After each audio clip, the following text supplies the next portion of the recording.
let's talk a little about Joe Arpaio, 85-year-old Joe Arpaio, who, by the way, as recently as December claimed that he had proof that Barack Obama was born in Kenya, running against Jeff Flake for the United States Senate seat in Arizona in 2018. What are your thoughts?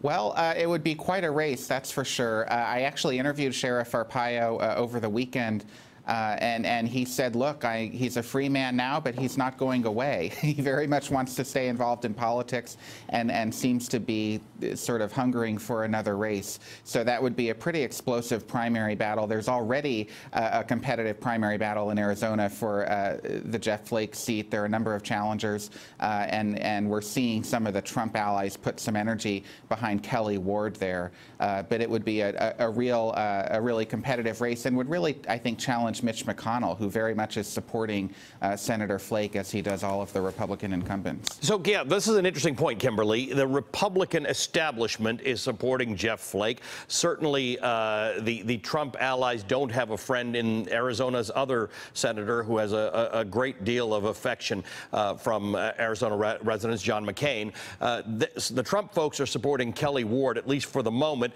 and now Arpaio possibly sticks a toe into this thing. What does this play out and look like for you? Does it even look like Republicans might lose this Senate seat, given what's going on?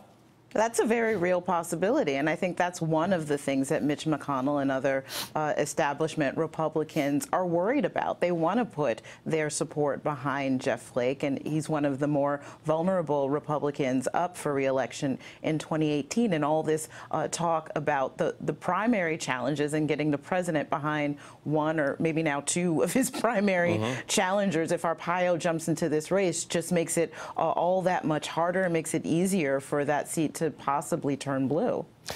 Phil, let's just listen to President Trump. He was obviously asked about this in a press conference today by Fox's John Roberts. And I want our viewers to listen carefully to this. The president at one point, in comparing this pardon to previous presidential actions, I'll just tell you about it. He sort of conflated pardoning with the commuting of sentences. He only referred to things that were done by Presidents Obama and Clinton, skipped President Bush.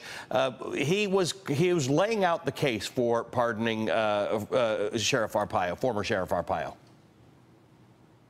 Yeah, it was very interesting that he did that. And, you know, look, this is something that the president has been wanting to do for many months now. Donald Trump had formed a relationship with Joe Arpaio back 5 years ago when they were both the faces of the birther movement. This is the false conspiracy lie about President Obama's birthplace in Hawaii. And they were both doing their quote-unquote investigations into the birth certificate. They became sort of avatars and friends and soulmates and, you know, became friends on the campaign trail as well, and Trump is looking out for him and trying to protect him, irrespective of what the judge found in that trial there. You know, Joe Arpaio, as sheriff of Maricopa County, has a long history of accusations of racial profiling and a number of other, you know, poor policing tactics. And President Trump is sort of looking past that to help out his political friend. It sort of went beyond that, though, because, Phil, you reported this weekend that President Trump asked the Attorney General, Jeff Sessions, about whether it would be possible for the government to drop the charges against Joe Arpaio, and was told that would be inappropriate. So this was something that the president was chomping at the bit to do, get Joe Arpaio off the hook.